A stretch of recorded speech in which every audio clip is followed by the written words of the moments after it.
আজকে একটি শান্তিময় পরিবেশ আমরা উপস্থিত হয়েছি।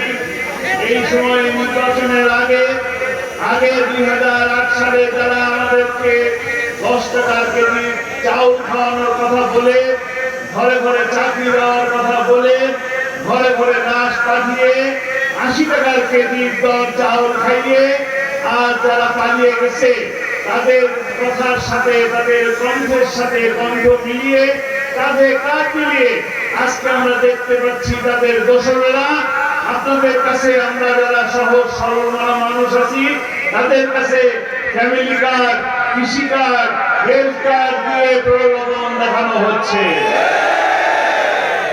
আমরা 12 তারিখে এই কার্ডের বিরুদ্ধে একটা কার্ড দেখাবো। কি কার্ড? কি কার্ড? তারা আবার আমাকে বলে ভাড়াটিয়া। আমি কি ভাড়াটিয়া?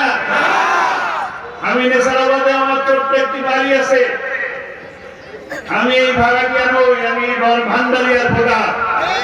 বলে ওপারের মানুষ। আল্লামা সাহেবী যখন 1996 সালে প্রথম নির্বাচিত এমপি হন তখন প্রথম দিনের সংসদে তিনি বলেছিলেন বলেশ্বর নদীর উপরে ব্রিজ চাই। আমি যদি আপনাদের ভোটে সংসদে যেতে পারি তাহলে সর্বপ্রথম দাবি রাখবো এই কচা নদীর উপরে ব্রিজ চাই। ইনশাআল্লাহ আজকে যদি নেসারাবাদ থেকে নির্বাচিত হয় তাহলে সন্ধ্যা নদীর উপরে ব্রিজ করব ইনশাআল্লাহ। আমাদেরকে তারা বলে মৌলবাদী। আমাদেরকে কি বলে? এই মাঠেই কেউ কেন বলে গেছে মৌলবাদী। আল্লামা সাঈদী কেউ বলেছিলেন মৌলবাদী। আল্লামা সাঈদী বলেছিলেন আমাদেরকে বলে মৌলবাদী। আমরা হলাম মৌলবাদী আর তোমরা হলো আগামী। যদি বেশি বাড়াবাড়ি করো তাহলে ভালো করে মুসলমান ঘোরা ঘরে ঢাকা দেবে পড়বে মৌলবাদী দিল্লি। কোথায় গিয়েছিল? কোথায় গিয়েছে? আল্লামা সাঈদীর কথা, প্রতিটি কথা, প্রতিটি অক্ষর আজ সত্যে পরিণত হচ্ছে। এই কথা একটু সাবধানে বলুন, একটু সম্মানের সাথে বলুন। আমরা জানি আপনার গত 17 বছর কাল দালালি করে রেখেছিলেন। আমরা জানি আপনার নামে কয়টা মামলা আছে। কোথায় ছিলেন? আমি তো দেখেছি মামলার হাত। মামলা দেখেছি জমি দখলের মামলা, জালিয়াতির মামলা, আর একজনের সম্পত্তি দখলের মামলা।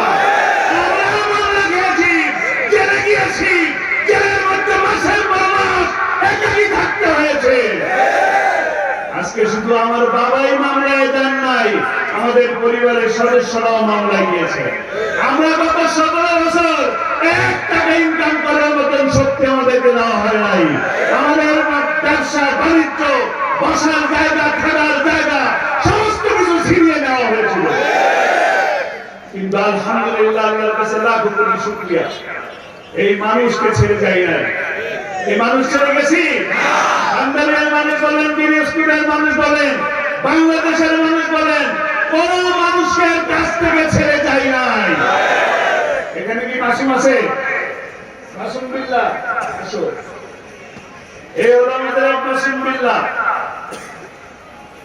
2014 সালের নির্বাচনের সময় সে আহত হয়েছিল। আহত হয়েছিলই শুধু নয়, সে কোমার মধ্যে চলে গিয়েছিল। এখনো তার মাথায় হাত দিলে চামড়াটা ডুবে যায়। হাড্ডি নাই, হাড্ডি নাই। এই মাসুম বিল্লাহকে ছেড়ে যায় নাই, এখনো সে আছে।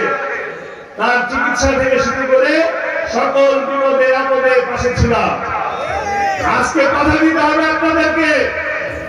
আপনাদের সামনে আবারও বাধা বিপত্তি আসছে। আমি কথা দেব আপনাদের সকল বাধা বিপত্তি, সকল বিপদে আপনাদের পাশে থাকবো ইনশাআল্লাহ। কিন্তু 12 তারিখে যারা বাধা দেবে তাদেরকে আপনাদেরকে মোকাবেলা করতে হবে, বুঝে নিতে হবে বাংলাদেশের শত্রু এবং তারা ফ্যাসিস্টের ভাষায় কথা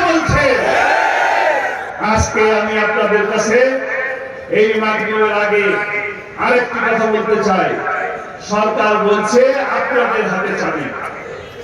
12 বার নির্বাচন হয়েছে, এবার তো 10 নির্বাচন। 12 বার আপনারা তালা লাগিয়েছেন, সমস্ত তালা ছিল জলে ধরা, ভাঙা এবং ভুল তালা। যে ভুল তালার কারণে বারবার আপনার ঘরে হামলা হয়েছে, আপনার সমাজে হামলা হয়েছে, আপনার রাষ্ট্রে হামলা হয়েছে। আজ সময় এসেছে একটি সুন্দর মজবুত তালা লাগানো। দেশি তালা লাগান, ভারতের তালা নয়। যারা আজকে আওয়ামী দশরের মতন কথা বলে তাদের বিপক্ষে অবস্থান নিন। তারা দেশপ্রেমিক নয়, দেশপ্রেমিকের পক্ষে থাকুন। যারা দেশের পক্ষে কাজ করে, নিভৃতে কাজ করে, সপক্ষে কাজ করে, তাদের পক্ষে থাকার জন্য আমি আহ্বান জানাচ্ছি। আমার মা বোনেরা তারা দিনে রাতে পরিশ্রম করেন, আল্লামা সাঈদীর জন্য দোয়া করেন। আল্লামা সাঈদীর জন্য রোজা রেখেছেন। গভীর রাতে তাহাজ্জুদের সময় উঠে তারা চোখের পানি ফেলে আল্লামা সাঈদী যেন ফিরে আসেন, আবারও তার কণ্ঠে যেন কোরআনের কথা শুনতে পাই, তার জন্য চোখের পানি ফেলেছেন। আল্লাহ রাব্বুল আলামিন সেই দোয়া হয়তো কবুল করেন নাই, এর মধ্যেই হয়তো কোনো কল্যাণ আছে।